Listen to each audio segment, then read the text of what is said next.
Good evening बच्चों, कैसे हैं आप सभी।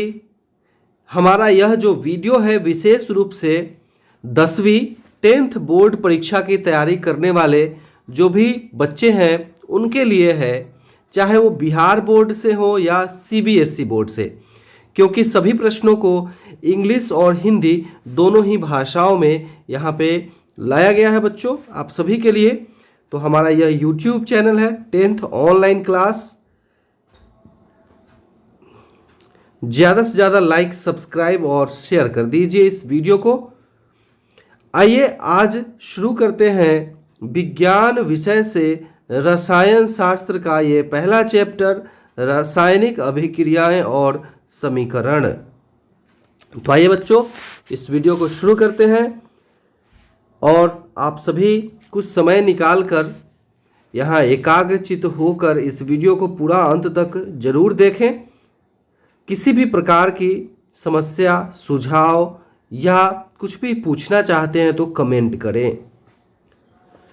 Science class 10 chapter 1 chemical reactions and equations. आइए सबसे पहला प्रश्न देखते हैं। दानेदार जस्ते पर तनु सल्फ्यूरिक अम्ल की अभिक्रिया से किस गैस का निर्माण होता है।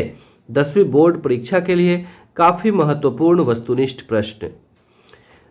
आपको सबसे पहले हिंदी में मिलेगा, इसके बाद इंग्लिश में। बच्चों देखिए यहाँ पे इंग्लिश में है नीचे, पहले हिंदी में देखते हैं बच्चों इस प्रश्न को। दानेदार जस्ते पर तनु सल्फ्यूरिक अम्ल की अभिक्रिया से किस गैस का निर्माण होता है। तो सही उत्तर है option B, hydrogen. Which gas is produced by the reaction of dilute sulphuric acid on granulated zinc. The right answer is option B, hydrogen. आइए दूसरा प्रश्न देखते हैं। रासायनिक अभिक्रिया कितने प्रकार की होती है। रासायनिक अभिक्रिया कितने प्रकार की होती है बच्चों। तो सही उत्तर होगा इसका ऑप्शन सी, 5 प्रकार की होती है। आइए इसका इंग्लिश वर्जन देखते हैं। How many types of chemical reactions are there. The correct answer is option C, 5 types. आइए यहाँ पे हम लोग एक बार टाइप देख लेते हैं कौन कौन सा है, इसको अच्छे से याद कर लीजिएगा बच्चों। रासायनिक अभिक्रिया के प्रकार, टाइप्स ऑफ केमिकल रिएक्शंस। सबसे पहला है संयोजन अभिक्रिया, कॉम्बिनेशन रिएक्शन। संयोजन अभिक्रिया जैसा कि बच्चों नाम से ही स्पष्ट है यहाँ पे, क्या संयोजन मतलब जुटना। जब दो तरह के अणु मिलकर एक अणु बन जाए तो उन्हें संयोजन अभिक्रिया कहते हैं। बच्चों आप क्या देख रहे हैं यहाँ पे, एक रिएक्शन दिया हुआ है, देखिए CaO plus H2O gives CaOH whole 2। CaO को बिना बुझा हुआ चूना कहते हैं और H2O को आप सभी काफी अच्छे से जानते हैं, जल कहते हैं, वाटर कहते हैं। जब CaO और H2O का रिएक्शन होता है तो क्या होता है, CaOH होल 2 ये प्राप्त होता है, जिसे बुझा हुआ चूना कहते हैं। तो आप क्या देख रहे हैं यहाँ पे, अभिकारक में, रिएक्टेंट में 2 तरह के अणु थे, CaO और H2O, और प्रतिफल में, प्रोडक्ट में आप क्या देख रहे हैं, सब एक हो गए, ये दोनों मिलकर एक हो गए। तो क्या हो गया, ये संयोजन अभिक्रिया हो गया। ठीक है। आइए इसी प्रकार से आप देख सकते हैं और भी इसके उदाहरण यहाँ पे दिए हुए हैं। C+O2, C+O2 क्या आया, CO2, कार्बन का परमाणु और ऑक्सीजन का परमाणु, ये दोनों मिलकर क्या बनाया, CO2 बनाया, कार्बन डाइऑक्साइड। तो 2 मिलके एक हो गए यहाँ पे, तो ये संयोजन अभिक्रिया हुआ, कॉम्बिनेशन रिएक्शन। फिर देखिए H2+O2, हाइड्रोजन और ऑक्सीजन मिलके क्या बनाया, जल बनाया, तो ये भी क्या हुआ, संयोजन अभिक्रिया, कॉम्बिनेशन रिएक्शन हुआ। अब आइए दूसरा देखते हैं, वियोजन या अपघटन अभिक्रिया। बिल्कुल संयोजन अभिक्रिया का उल्टा है ये टर्म। डिकम्पोजिशन रिएक्शन, बिल्कुल ये नाम से ही स्पष्ट है।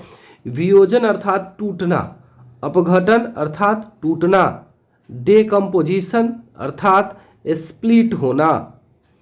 तो आप देखिए यहाँ पे CaCO3 है, कैल्शियम कार्बोनेट जिसे चूना पत्थर भी कहा जाता है। और चूना पत्थर किसमें टूट रहा है? CaO और CO2 में, कैल्शियम ऑक्साइड और कार्बन डाइऑक्साइड में। तो आप क्या देख रहे हैं? अभिकारक में, रिएक्टेंट में एक ही अणु है, ठीक है, वह है CaCO3, और ये टूट के दो तरह का अलग अलग अणु बना रहा है, CaO और CO2। तो इसलिए यह क्या हुआ? वियोजन या अपघटन अभिक्रिया। दूसरे रिएक्शन में देखिए, AgCl gives Ag plus Cl2, अर्थात सिल्वर क्लोराइड टूटकर सिल्वर और क्लोरीन गैस बना रहा है। तो यह भी किस प्रकार का अभिक्रिया है? वियोजन या अपघटन अभिक्रिया। यहाँ पे देख रहे हैं कि टूट रहा है। आइए तीसरा देखते हैं, विस्थापन अभिक्रिया, डिस्प्लेसमेंट रिएक्शन। अब देखिए इसको अच्छे से आप कैसे समझ पाएंगे? जब इसके रिएक्शन को देखेंगे। आप देखिए FeS और CuSO4, Fe यहाँ S नहीं है बच्चों, S फॉर सॉलिड है, क्योंकि आयरन है ये, इसलिए सॉलिड होगा ये। तो यहाँ पे Fe प्लस CuSO4, इसको पढ़ें, Fe plus CuSO4 gives FeSO4 plus Cu। आप क्या देख रहे हैं? SO4 Cu के साथ है और यह डिस्प्लेस हो गया। SO4 Cu के पास था जो कि डिस्प्लेस हो गया, अपनी जगह को बदल लिया, और ये Fe के साथ चला गया और Cu अकेला रह गया। तो Fe प्लस CuSO4 का रिएक्शन हुआ तो क्या मिला? FeSO4 plus Cu। Iron plus copper sulphate का रिएक्शन हुआ तो आपको क्या मिला? Iron sulphate plus copper. तो यह हुआ डिस्प्लेसमेंट अर्थात विस्थापन अभिक्रिया। वैसे ही देखिए यहाँ पे Zn plus CuSO4 gives ZnSO4 plus Cu। जब जिंक और कॉपर सल्फेट का रिएक्शन हुआ तो क्या मिला? Zinc sulphate plus copper. तो आप क्या देख रहे हैं? CuSO4 में SO4 क्या था? Cu के साथ था, कॉपर के साथ था, लेकिन जब रिएक्शन हुआ तो यह SO4 जिंक के साथ चला गया, यह डिस्प्लेस कर लिया, विस्थापित हो गया, विस्थापन कर लिया, अपनी जगह को अलग चला गया, अतः यह विस्थापन अभिक्रिया हुआ। चलिए आगे बढ़ते हैं। चौथा प्रश्न देखिए, द्विविस्थापन अभिक्रिया, डबल डिस्प्लेसमेंट रिएक्शन। अब आइए देखते हैं, इससे पहले वाले विस्थापन में आप क्या देख रहे थे? एक ही विस्थापन हो रहा है। अब वैसी अभिक्रिया जिसमें दो विस्थापन हो, एक पदार्थ दूसरे जगह जाए और दूसरे पदार्थ पहली जगह आए। अब आइए इसको भी रिएक्शन से ही आप ज़्यादा अच्छे से समझ सकते हैं। तो आप देखिए यहाँ पे Na2SO4 plus BaCl2 gives BaSO4 plus NaCl। ठीक है, यहाँ पे क्या हुआ? सोडियम सल्फेट है, Na2SO4 को सोडियम सल्फेट कहते हैं। सोडियम सल्फेट और बेरियम क्लोराइड, यहाँ क्लोराइड है, BaCl2 बेरियम क्लोराइड है। जब सोडियम सल्फेट और बेरियम क्लोराइड का रिएक्शन हुआ तो सल्फेट बेरियम के साथ चला गया और क्लोराइड सोडियम के साथ चला गया। आप देख रहे हैं यहाँ पे, तो डबल डिस्प्लेसमेंट यहाँ पे हो गया, द्विविस्थापन हो गया। Cl2 ने स्थान बदल के सोडियम के साथ चला गया और SO4 ने स्थान बदल के बेरियम के साथ चला गया। तो क्या यहाँ मिला हम लोगों को? BaSO4 plus NaCl, barium sulphate plus sodium chloride. तो यह द्विविस्थापन अभिक्रिया हुआ। ठीक है, चलिए आगे बढ़ते हैं। पांचवा देखिए, उपचयन या अपचयन अभिक्रिया, जिसे ऑक्सीडेशन या रिडक्शन रिएक्शन भी कहते हैं। तो इसको भी देखिए, रिएक्शन से समझिए। C+O2 CO2 हो गया। क्या देखे आप, ऑक्सीजन जुड़ गया। तो ऑक्सीजन का जुड़ना जो है वो उपचयन अभिक्रिया अर्थात ऑक्सीडेशन रिएक्शन कहलाता है। ऑक्सीजन का जुड़ना या हाइड्रोजन का हटना, ये उपचयन या ऑक्सीडेशन रिएक्शन कहलाता है।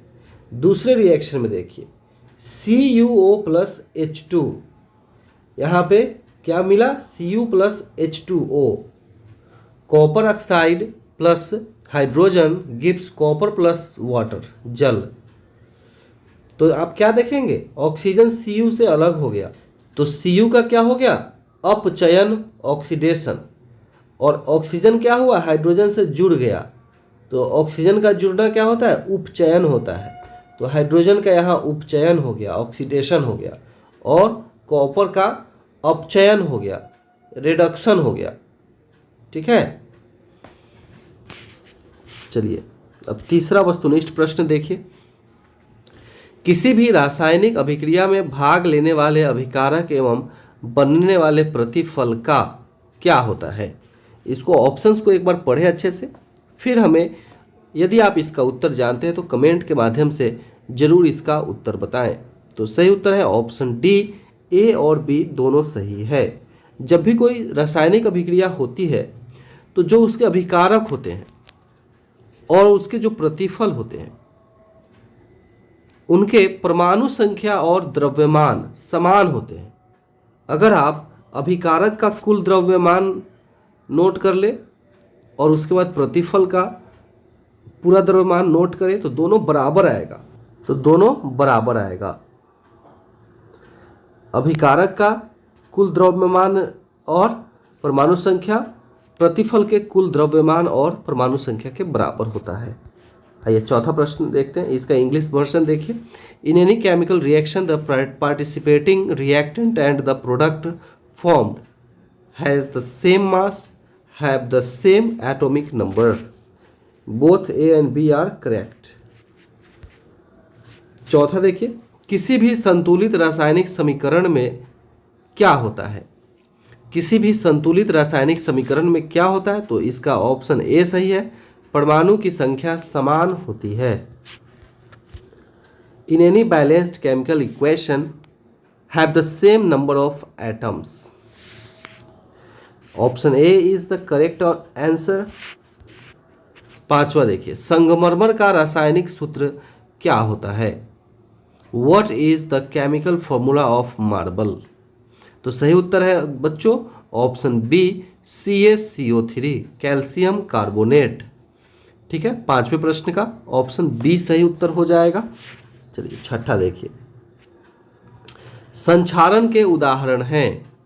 संक्षारण के क्या उदाहरण हैं, तो सही उत्तर हो जाएगा बच्चों, ये जो भी आप देख रहे हैं, लोहे पे जंग लगना, चांदी पर काली परत चढ़ना, तांबे पर हरी परत चढ़ना, ये सभी संक्षारण के उदाहरण हैं।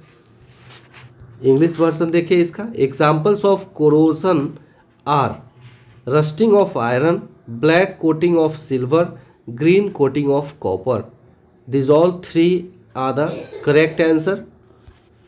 चलिए सातवां देखिए, श्वसन किस प्रकार का अभिक्रिया है। श्वसन किस प्रकार का अभिक्रिया है बच्चों, तो सही उत्तर है ऑप्शन बी, ऊष्माक्षेपी। श्वसन ऊष्माक्षेपी अभिक्रिया है। What type of reaction is respiration? Then the correct answer will be option B, exothermic reaction. आठवां प्रश्न देखिए, शरीर में भोजन का पचना कौन सी अभिक्रिया है। शरीर में भोजन का पचना कौन सी अभिक्रिया है, तो सही उत्तर है ऑप्शन डी, ए और बी, वियोजन अभिक्रिया और ऊष्माक्षेपी अभिक्रिया, ये दोनों ही है। Which reaction is the digestion of food in the body? Answer A and B both are correct. Decomposition reaction and exothermic reaction. Question number 9 देखिए, संक्षारण का कारण है। संक्षारण का क्या कारण है बच्चों, ये बताना है यहाँ पे। तो सही उत्तर है ऑप्शन बी, उपचयन। Corrosion is caused by, the right answer is option B, oxidation. 10 number प्रश्न देखिए, विकृत गंधिता का कारण अर्थात खाद्य पदार्थों का खराब होना का कारण है, तो इसका सही उत्तर है बच्चों ऑप्शन बी, उपचयन। Rancidity is caused by, that is spoilage of food items is caused by, the right answer is option B, oxidation। खाद्य पदार्थों को खराब होने से बचाने के लिए प्रतिऑक्सीकारक का उपयोग किया जाता है बच्चों। बंद पॉकेट में नाइट्रोजन गैस भरा जाता है। कई बार ये वस्तुनिष्ठ प्रश्न में आ सकता है कि खाद्य पदार्थों के बंद पैकेट में कौन सा गैस भरा जाता है, तो सही उत्तर है नाइट्रोजन। ऑक्सीजन से कांटेक्ट हटा दिया जाता है ताकि वो खराब नहीं हो। Antioxidants are used to prevent spoilage of food, nitrogen gas is filled in a closed packet. 11 number प्रश्न देखिए, Fe2O3 plus 2Al gives Al2O3 plus 2Fe किस प्रकार की अभिक्रिया है? यह किस प्रकार की अभिक्रिया है बच्चों? तो सही उत्तर है ऑप्शन सी, विस्थापन अभिक्रिया है। आप क्या देख रहे हैं, Fe2O3 में से O3 जो है वो Al के साथ चला गया, Al2O3 हो गया, ठीक है। तो ये ऑप्शन सी इसका सही है, विस्थापन अभिक्रिया। ऐसे ही वर्ग 10 के मैट्रिक बोर्ड परीक्षा की तैयारी के लिए सभी विषयों के सभी चैप्टर का वस्तुनिष्ठ प्रश्न, लघु उत्तरीय एवं दीर्घ उत्तरीय प्रश्नों की तैयारी के लिए हमारे चैनल को सब्सक्राइब करें और ज़्यादा से ज़्यादा अपने दोस्तों में शेयर करें। यह वीडियो पसंद आया तो इसको लाइक कर दीजिए। धन्यवाद।